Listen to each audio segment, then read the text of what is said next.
Bismillahirrahmanirrahim. Assalamualaikum warahmatullahi ta'ala wabarakatuh. Welcome back to my channel Mudzakarah Islami bersama saya Muhammad Rifki Hussein Balkhair. Alhamdulillah, salatu wassalamu ala rasulillah Muhammad bin Abdullah wa ala alihi wa sahbihi wa man wala wa la hawla wa la quwata illa billah, amma ba'd. Alhamdulillah, pada kesempatan yang berbahagia ini kita berjumpa lagi di dalam channel kesayangan kita, yaitu channel Mudzakarah Islami, yang mana insyaAllah kita tetap konsisten dan eksis untuk mengembangkan channel Mudzakarah Islami ini, untuk menyampaikan daripada risalah-risalah yang berkaitan dengan agama, dengan syariat. Dan khususnya pada bab kali ini, seperti biasa kita melanjutkan dari bab yang sebelumnya, daripada kajian yang sebelumnya, segmen sebelumnya, yaitu masih dalam mengkaji kitab hadis Arba'in Nawawi, yang mana insyaAllah pada segmen kali ini kita akan masuk kepada hadis ke-8 daripada hadis Arba'in Nawawi, yang sebagaimana segmen sebelumnya sudah saya jelaskan tentang hadis yang ke-7. Yang belum nonton, yang belum simak hadis ke-7, ataupun yang ingin ikut dari hadis pertama kajian kitab hadis Arba'in Nawawi, bisa dikunjungi di channel YouTube Mudzakarah Islami. Itu dari awal, bahkan bukan hanya saja bab hadis saja, bab-bab syariat sebelumnya juga sudah kita bahas semua dari awal, sampailah masuk ke bab hadis Arba'in Nawawi, yang insyaAllah akan membahas dan mengkaji 40 hadis. Dan selanjutnya insyaAllah, kalau memang kita sudah selesai membahas 40 hadis dalam kitab Arba'in Nawawi, kita akan masuk ke dalam kitab atau pembahasan tentang bagaimana sosok Rasul sallallahu alaihi wasallam agar menimbulkan mahabbah, kecintaan kita kepada baginda Rasul sallallahu alaihi wasallam, setelah kita menyelesaikan daripada kajian kitab hadis Arba'in Nawawi ini, ya. Jadi teman-teman, khususnya penonton YouTube, penonton setia daripada channel Mudzakarah Islami ini, jangan lupa dukung terus channel Mudzakarah Islami, ya, agar selalu berkembang dan update menyampaikan ilmu-ilmu agama, syariat-syariatullah semampu dan sebisa kami, ya, dengan cara like, share dan subscribe sebanyak-banyaknya, ya.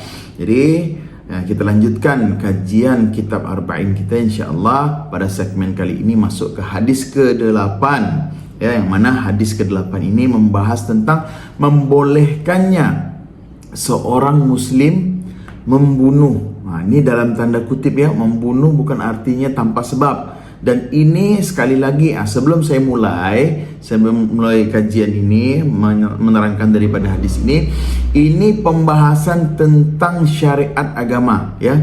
Artinya kita hidup di Indonesia, ada hukum negara, ya. Walaupun hukum Islam tidak berlaku di Indonesia, karena kita orang Islam, kita wajib mempelajari hukum Islam tersebut agar kita tahu hukum Islam yang sebenarnya bagaimana.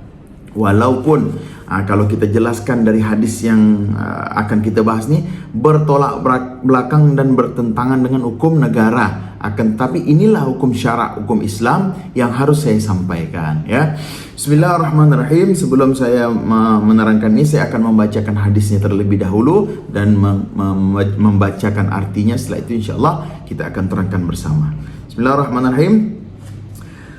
Al-hadits tsamin, yaitu hadis ke-8, an Ibni Umar radhiyallahu anhuma anna Rasul sallallahu alaihi wasallam qala umirtu an uqatila an-nas hatta yashhadu an la ilaha illallah wa anna Muhammadan Rasulullah wa yuqimus shalah wa yu'tuz zakah fa idza fa'alu dzalika asamu minni dima'ahum wa amwalahum illa bihaqqil Islam wa hisabuhum 'ala Allah Ta'ala. Rawahu Bukhari wa Muslim. Yang artinya, ya, terjemahan daripada hadis tersebut. Ini disimak baik-baik, ya, agar kita dapat memahami. Bukan berarti dalam agama Islam tuh memperbolehkan membunuh manusia terus tanpa sebab. Tetap ada sebabnya. Ketika melanggar syarak, ketentuan-ketentuan apa yang dilanggar, maka ini dihalalkan darahnya. Nah, makanya saya bacakan tadi.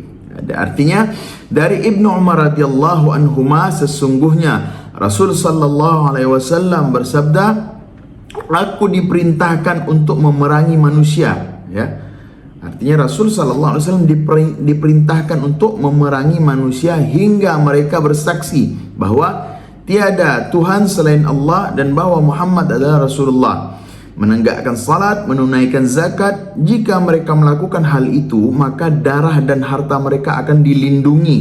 Jadi orang yang bersyahadat, yang melakukan salat, menegakkan salat, menunaikan zakat, jadi mereka itu akan terselamatkan, dilindungi, ya. Darah dan harta mereka akan dilindungi, kecuali hak Islam yang perhitungan mereka ada pada Allah Ta'ala. Maksudnya hak Islam yang perhitungan mereka ada pada Allah Ta'ala. Hak Islam itu maksudnya harta yang harus kita keluarkan di jalan Allah, yaitu sedekah, zakat. Nah, itu yang wajib bagi kita, ya. Zakat itu wajib bagi kita ketika sampai nisabnya, sampai hitungannya. Kalau belum sampai hitungannya, belum wajib kita untuk mengeluarkan zakat. InsyaAllah akan kita bahas di dalam bab zakat, ya.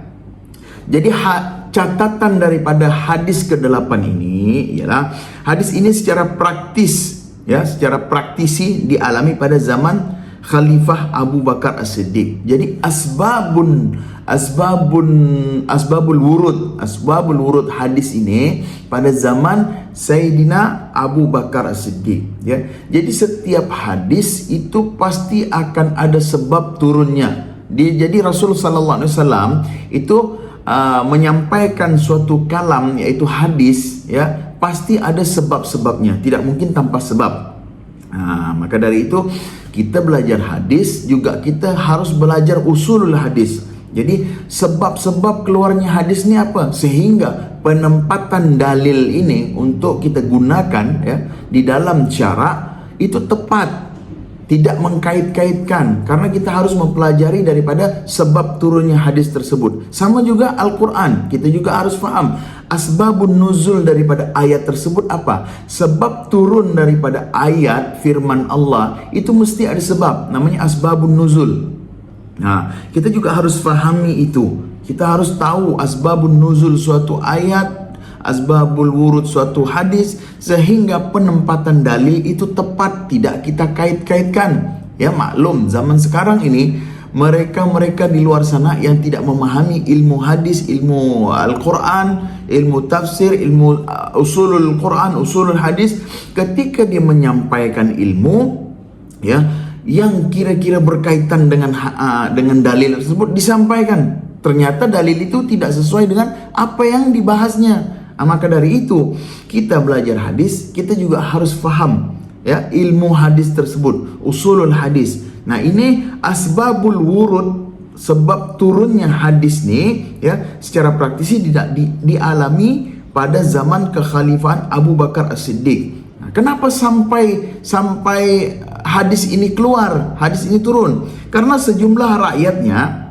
ya, pada zaman Abu Bakar Siddiq, sejumlah rakyatnya ada yang kembali kafir, artinya murtad, ya. Maka Abu Bakar bertekad memerangi mereka, termasuk diantaranya mereka yang menolak membayar zakat, ya. Maka Umar bin Khattab menegur Abu Bakar, kenapa harus kau perangi? Seraya berkata, bagaimana kamu akan memerangi mereka yang mengucapkan la ilaha illallah juga? Artinya bagaimana kamu ingin memerangi sesama muslim? Nah, Abu Bakar As-Siddiq merujuk daripada hadis tersebut.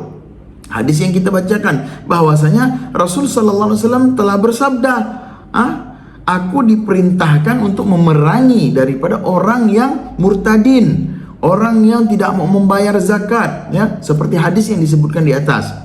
Maka berkatalah Abu Bakar, sesungguhnya zakat adalah haknya harta. Artinya zakat itu adalah haknya harta, yang mana harta itu punya hak juga. Apa haknya? Haknya dikeluarkan untuk membayar zakat yang diberikan kepada orang yang berhak menerima zakat. Itu maksudnya.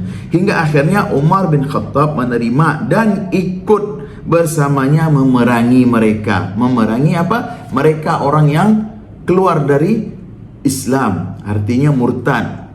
Orang yang tidak mau mengucapkan dua kalimat syahadat, yang mana mereka itu sebelumnya muslim, karena banyak murtad maka diperangi, ya. Lalu mereka-mereka yang tidak mau membayar zakat, yang mana mereka itu sudah sampai nisabnya, hitungannya untuk wajib mengeluarkan zakat. Nah, dan perlu kita ketahui, di dalam ayat Al-Quran banyak kita temui tentang perintah zakat, ya. Yang mana perintah zakat ini selalu bersandingan dengan perintah salat. Wa aqimus salat wa atuz zakah. Aqimus salat wa atuz zakah. Dirikan salat dan tunaikan zakat. Artinya apa? Derajat kewajiban menunaikan zakat itu kewajibannya setelah solat. Artinya sangatlah dianjurkan, wajib yang sangat, ya, yang sangat. Kalau solat itu sudah baku, artinya bagaimanapun kita harus solat. Sakit sekalipun kita solat, tidak bisa bergerak pun kita pakai isyarat, tetap wajib solat. Sampai kita mati pun kita disolatkan, ya. Akan tetapi zakat ini hampir menyerupai kewajiban solat itu tersebut. Makanya selalu disandingkan dengan perintah solat. Setiap ada perintah solat selalu di belakangnya perintah zakat. Wa aqimus shalah wa atuz zakah. Wa aqimus shalah wa atuz zakah, ya. Jadi tapi zakat tersebut dia diwajibkan. Akan tetapi ada syarat. Ketika sudah masuk syarat, apa syaratnya? Ketika nisab, hitungan harta seseorang itu sudah cukup hitungannya untuk mengeluarkan zakat, maka wajiblah orang itu untuk mengeluarkan zakat. Tapi kalau belum masuk hitungan untuk mengeluarkan zakat, tidak wajiblah seseorang itu mengeluarkan zakat, ya. Jadi sangat penting tadi zakat, salat, sehingga ada ancamannya di dalam hadis tersebut, ya. Jadi saya bacakan kandungan hadisnya, ya. Kandungan hadisnya yang pertama, maklumat peperangan kepada mereka yang berlaku musyrik hingga mereka masuk Islam. Artinya di maklumat ini pemberitahuan kepada umat Islam, ya, bahwasanya syariat Allah, syariat Islam, ya, memperbolehkan memerangi kepada mereka yang berlaku musyrik. Jadi tidak bisa kita diam ketika orang yang syirik kepada Allah, musyrik, ya, maka diwajibkan bagi kita, diperbolehkan bagi kita umat muslim untuk memerangi mereka. Dalam artian apa? Supaya mereka balik ke jalan yang benar, balik kepada jalan Allah Subhanahu wa taala.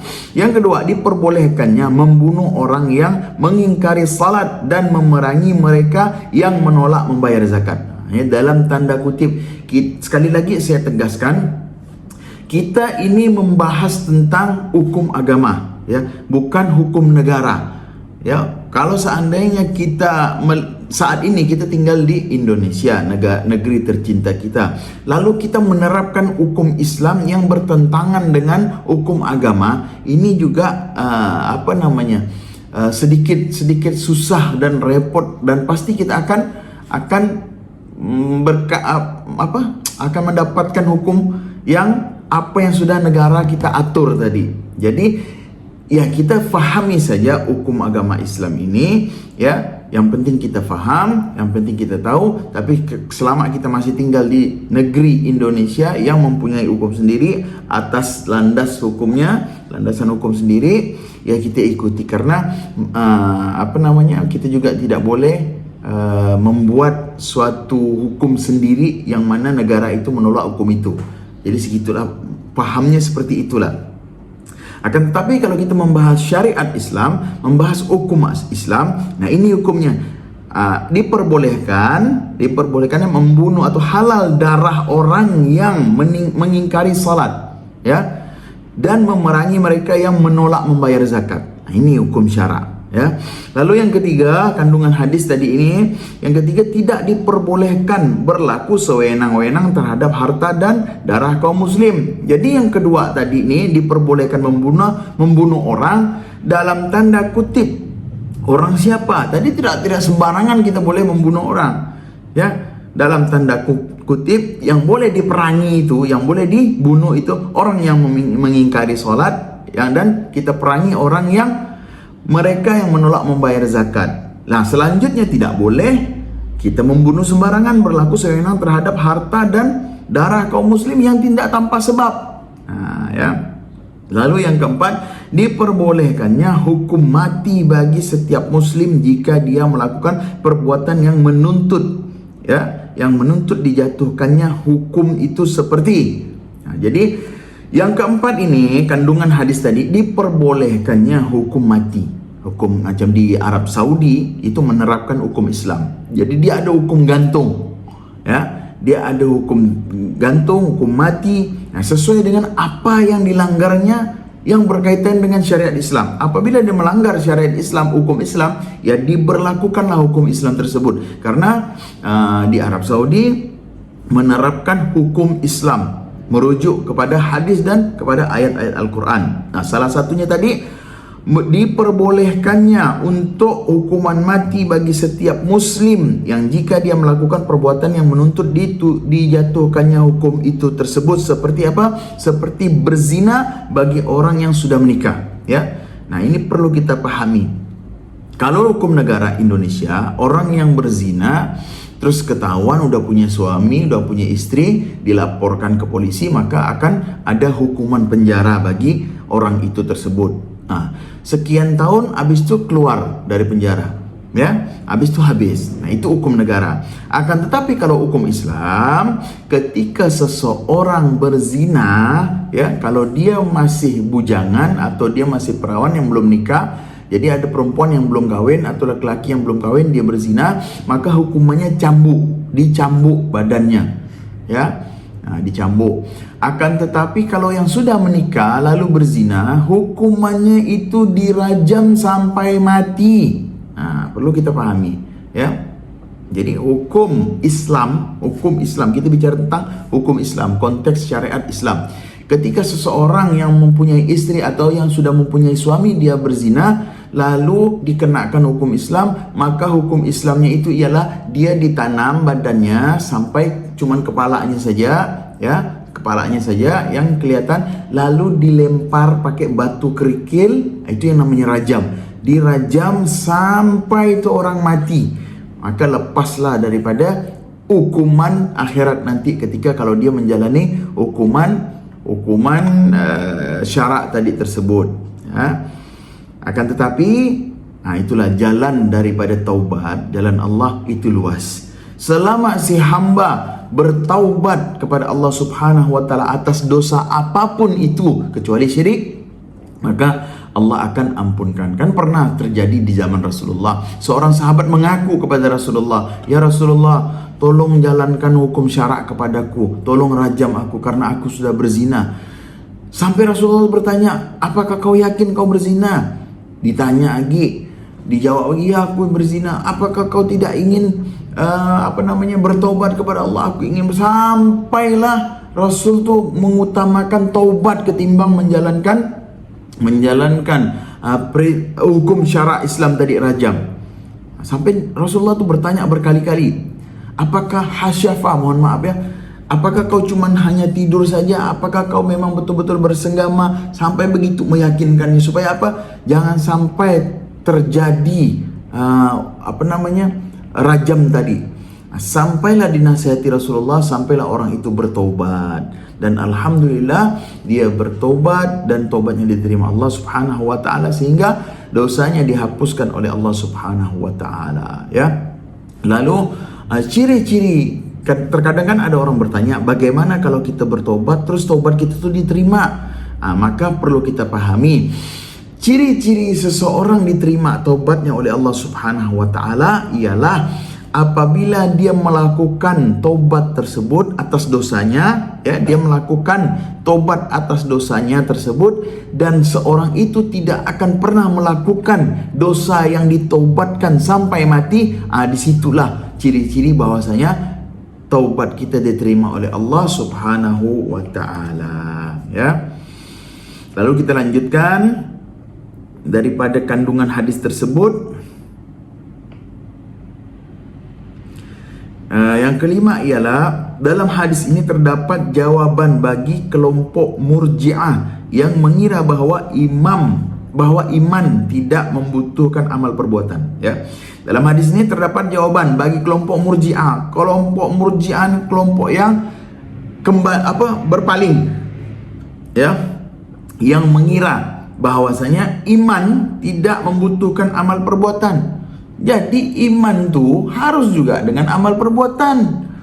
Nggak mungkin iman tidak butuh amal perbuatan. Jadi sekedar iman aja. Aku iman kepada Allah, aku iman kepada Rasulullah, akan tetapi tidak menjalankan perintah Allah, tidak solat, tidak zakat. Ya, artinya tidak bisa dikategorikan orang itu beriman. Ketika seseorang itu beriman, maka dia akan menjalankan perintah siapa yang ia imani. Ketika dia mengimani Allah, artinya Allah memerintahkan sesuatu, ya harus dia jalani juga. Dia beriman kepada Rasulullah, terus ada perintah daripada Rasul Sallallahu Alaihi Wasallam, ya dia harus menjalani perintah itu tersebut, baru dapat diwujudkan imannya. Jadi kalau kita cuma modal iman tanpa membutuhkan amal perbuatan, nol artinya imannya. Bukan iman berarti. Percaya cuman di lisan, bukan di kalbu. Sedangkan al-iman itu tasdiq bin niyah, tasdiq bil qalbi. Artinya membenarkan dengan hati dan menjalankan apa yang sudah disyarak, yang diperintahkan oleh siapa yang ia imani. Nah, ya. Lalu yang keenam, tidak mengkafirkan pelaku bid'ah yang menyatakan keesaan Allah dan menjalankan syariatnya. Artinya, ya, mohon maaf nih saya singgung sedikit. Tidak mudah kita untuk mengkafirkan seorang pelaku bid'ah tadi ini. Ya, selama dia bersyahadat, ya, selama dia menjalankan syariat-syariat Allah, tidak semudah itu kita membilang seorang sikit-sikit bid'ah, wa kullu bid'atin dhalalah, wa kullu dhalalatin finnar. Semua itu yang tidak ada zaman Nabi bid'ah, dan setiap kebid'ahan itu masuk neraka. Bid'ah itu semua sesat. Kesesatan pasti masuk neraka. Tidak boleh semena-mena kita mengejat seseorang itu bid'ah dan menyesat dan mengkafirkan, tidak boleh. Karena ya sering saya bahas dalam podcast sebelum-sebelumnya bahwasanya ayo kita pikir sehat, bid'ah, konsep bid'ah itu apa. Lalu banyak juga bid'ah-bid'ah yang sampai saat ini masih dilakukan, ya. Seperti contohnya solat tarawih berjamaah, itu bid'ah. Solat tarawih berjamaah itu bid'ah, bukan solat tarawihnya, berjamaahnya. Solat tarawih berjamaah itu bid'ah, karena zaman Rasul Sallallahu Alaihi Wasallam, Rasul tidak pernah melakukan solat tarawih berjamaah. Rasul melakukan solat tarawih sendiri-sendiri. Di zaman Abu Bakar, di zaman Sayyidina Umar, di zaman Sayyidina Umar bin Khattab barulah sholat tarawih itu berjamaah. Dan Sayyidina Umar mengatakan senikmat-nikmatnya bid'ah ialah sholat tarawih berjamaah. Jadi jangan mudah untuk mengkafirkan. Kalau seandainya tidak sepaham, ya sudah, artinya lana a'maluna walakum a'malukum. Tapi jangan menyesatkan, jangan mengkafirkan, itu yang salah, ya. Lalu yang ketujuh, kandungan daripada hadis tersebut yang kita telah bacakan tadi, di dalamnya terdapat dalil bahwa diterimanya amal yang zahir dan menghukumi berdasarkan sesuatu yang zahir, sementara yang tersembunyi diserahkan kepada Allah Subhanahu wa taala. Jadi maksudnya al-Islam yahkumu biz-zahir. Islam itu menghukumi suatu apa yang tampak. Contoh. Ketika seseorang melakukan zina, ya, seseorang melakukan zina, lalu yang tahu dia berzina hanya dia dan pasangannya. Tidak ada saksi, tidak ada siapapun yang dapat membenarkan kalau si fulan itu berzina. Nah, maksudnya ini tidak bisa kita semena-mena langsung menghukumi orang itu tersebut. Oh, mungkin dia berzina karena dia selalu di rumah si perempuan ini, lalu kita rajam dia. Tidak boleh begitu, karena tidak zahir, kecuali ada yang menyaksikan lebih daripada 2 orang, yang membenarkan dan dia mengakui, barulah bisa dijatuhi hukum. Karena apa? Al-Islam yahkumu biz-zahir. Islam itu menghukumi apa yang tampak. Yang tidak tampak bainahu wa bainallah. Yang tidak tampak artinya antara dia dan Tuhan dia. Artinya ketika dia berbohong, ya akan berlaku siksaan Allah Subhanahu wa taala kelak di yaumil qiyamah, ya. Jadi kita selaku penganut umat Islam yang menjalankan hukum Islam haruslah mengikuti apa-apa yang sudah diajarkan di dalam hadis Rasulullah SAW, yaitu ketika ingin menghukumi seseorang harus menghukumi apa yang tampak, apa yang jelas. Yang tidak jelas, tidak tampak, yang tersembunyi itu antara si pelaku dengan Tuhannya, dengan Allah Subhanahu wa ta'ala, ya. Jadi itu yang dapat saya sampaikan.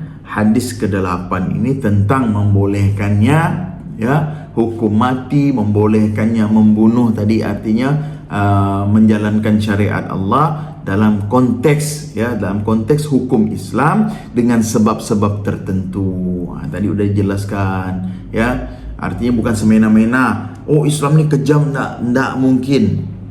Bukan karena saya orang Islam saya lalu taklid buta, enggak, karena ini pasti ada sebab-sebabnya, ya, mesti ada sebab-sebabnya. Makanya kalau kita baca hadis atau baca Quran, ketika baca Quran harus tahu asbabun nuzulnya, ketika baca hadis tahu asbabul wurud, sebab-sebab tentang turunnya hadis, turunnya firman Allah Al-Quran. Jadi kita dapat menggunakan dalil ini sesuai dengan tempatnya, ya. Jadi kiranya cukup tadilah yang dapat saya sampaikan, mudah-mudahan dapat dipahami, ya, hadis ke-8 ini dapat dipahami, dapat dimengerti daripada arti, daripada makna hadis tersebut, dan mudah-mudahan dapat menambah wawasan kita dalam mengenal daripada hukum-hukum syariat Allah Subhanahu wa taala. Kurang dan lebihnya saya mohon maaf, karena saya juga manusia, tidak luput daripada kesalahan. Apabila ada kesalahan, mohon jangan lupa komen, ya, di komen mana yang salah, insyaallah kita akan perbaiki. Dan insyaallah segmen selanjutnya kita akan masuk daripada hadis ke-9, yang mana kandungan hadis ke-9 ini menerangkan tentang apa yang sudah dilarang Rasulullah jangan dilakukan, apa yang sudah diperintahkan Rasulullah lakukan. Itu kandungannya, nanti insyaallah kita akan bahas di segmen selanjutnya, di video selanjutnya, ya. Kurang dan lebihnya saya mohon maaf, mudah-mudahan dapat dipahami dan menjadi keberkahan bagi kita, khususnya bagi diri saya sendiri dan antum-antum sekalian. Ya, terus saya ingatkan lagi kepada seluruh penonton channel Mudzakarah Islami, channel YouTube Mudzakarah Islami, jangan lupa dukung terus channel ini dengan cara like, share, dan subscribe sebanyak-banyaknya agar dapat bertumbuhlah tadi channel ini menjadi channel yang luar biasa, menjadi channel yang dapat memberikan edukasi bermuzakarah, saling tukar pikiran dan saling memberi manfaat kebaikan antara satu dengan yang lainnya, ya. Kurang dan lebihnya saya mohon maaf. Saya Muhammad Rifki Husain Balkhair mengucapkan billahi taufiq wal hidayah wal ridha wal inayah. Assalamualaikum warahmatullahi taala wabarakatuh.